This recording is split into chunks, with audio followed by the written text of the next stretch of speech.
Muy buenos días a todos. Son las 3:28 hora Bogotá, es decir, 4:28 hora Nueva York. Hace ya aproximadamente 28 minutos se cerró la sesión en Estados Unidos, pero antes de grabar el cierre diario del mercado, vamos a hacer el análisis semanal del mercado.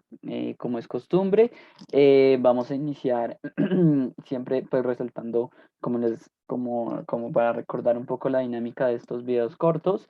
Básicamente el objetivo es siempre ir recordando qué fue lo más importante que pasó a nivel de calendario económico y macroeconómico. Por supuesto, si quieren revisar cuál fue el consolidado del mercado, es decir, datos, cifras de cómo se movió el mercado, lo pueden revisar igualmente en el cierre semanal del mercado que se publicó el día viernes pasado. Bueno, inicialmente, como siempre, vamos a comenzar con con las cifras del COVID-19. Como pueden observar, pese a que hay un repunte importante en los casos, es decir, aquí hay una ligera curva que está cada vez marcando máximos más altos y datos cada vez más altos, pues a pesar de eso tenemos aparentemente una especie de estabilización en cuanto al promedio de muertes diarias. Digamos que si se guarda cierta proporción, em, se esperaría que estos niveles no aumenten y que cada vez los procesos de vacunación en países desarrollados comiencen a arrojar cada vez más datos positivos. Por ejemplo, es el caso de Inglaterra, en el cual que a pesar de tener unas cifras de contagio altas, las cifras de mortalidad están siendo muy bajas. Para que tengan una referencia, se pueden publicar datos de contagios diarios de 10.000, pero las cifras de contagios no superan los 20 muertos, 50 muertos al día, más o menos es un promedio. Eso significa que definitivamente las vacunas están haciendo su trabajo, pero pues el panorama mundial en general sí es un poco preocupante, sobre todo por esta nueva variante Delta y sobre todo el panorama para Estados Unidos comenzó a inicios de semana y como lo vamos a ver en el cierre semanal, cierre diario del mercado, sí preocupa un poco esa posición acerca de la evolución de la pandemia en determinados países, por ejemplo Estados Unidos, que a pesar de que tiene unos muy buenos planes de vacunación, aún una proporción grande de la población no se ha vacunado, entonces eso es lo que preocupa. En cuanto a qué pasó importante respecto a los datos, la semana pasada, básicamente Europa y Estados Unidos presentaron los datos de PMI, y esos son los datos que fácilmente pueden, digamos que llegar a interesar más.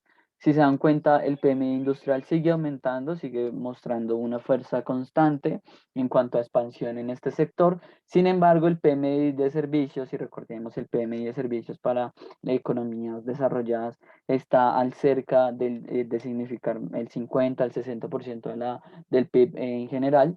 Entonces, estamos hablando de que el PMI de servicios para Estados Unidos mostró de nuevo un dato menor a lo esperado. Por supuesto, nos seguimos ubicando en cuotas superiores a los datos anteriores. Si se dan cuenta, en promedio teníamos datos de 50, 51, de vez en cuando era muy bueno, estaba por encima de 55, pero con una lectura actual, digamos que sí preocupa es que la tendencia continúe, que comiencen a bajar cada vez más estas lecturas y que no encontremos un freno o un punto de equilibrio, por ejemplo, similar a los niveles prepandémicos superior al 50, pero tal vez menor a 55. Ese sería como el objetivo, una estabilización en este dato. Preocupa bastante, sobre todo por las perspectivas de más largo plazo, pero pues igual, como les comento, estamos en unas cuotas altas. Eso hay que señalarle. Por supuesto, para Europa el panorama es completamente diferente, no estamos en un panorama, digamos que de alguna manera débil, sino el panorama es completamente positivo en cuanto al sector de servicios que tiene un repunte importante, si se dan cuenta aquí, después de vivir un momento muy bajo, por debajo de los 46, estamos ubicándonos cada vez en cuotas más altas. Es como si estuviéramos observando el proceso que vivió Estados Unidos, pero ahora lo está viviendo Europa. Es un proceso de recuperación de datos económicos sólidos y de unas mayores perspectivas de crecimiento para el resto del año. En su variación industrial, el PMI continúa en una estabilización muy importante. Esto también muestra un poco no solo de la de la constancia de crecimiento de Europa, sino de la facilidad para mantener siempre los mismos niveles. Entonces eso es bastante importante. Por supuesto, las perspectivas para Europa son bastante positivas. Antes digamos, de cerrar un comentario sobre Europa, bastante importante tener en cuenta que las perspectivas de parte del Banco Central Europeo son bastante flexibles. Definitivamente ellos no pretenden modificar sus políticas monetarias, pues, específicamente hablando de la tasa de interés y muchísimo menos hablando de su programa de QE o el de la expansión cuantitativa, ¿no? Entonces, eso significa que en general las bolsas en Europa tienen una, digamos que una ligera seguridad de tener un nivel de liquidez y un nivel de euros en el mercado bastante importante. Mientras que para Estados Unidos los niveles inflacionarios ya comienzan a asustar un poco, inclusive se hablan de perspectivas similares al 9% de inflación para Estados Unidos, lo cual es bastante peligroso, pero pues el panorama es completamente diferente para Europa y para Estados Unidos, mientras que Europa tiene niveles inflacionarios cercanos al 2, que no es el objetivo usualmente. Estados Unidos presenta una inflación cercana al 5,4 en su última eh, visión.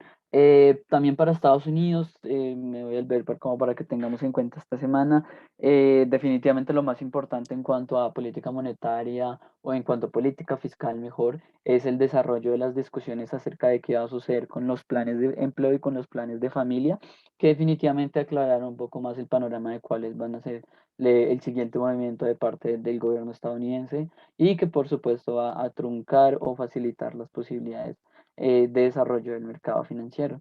Eso es todo por el cierre semanal del mercado, un video un poco más corto, pero digamos que los resultados son bastante concisos en cuanto a lo que hay que presentar.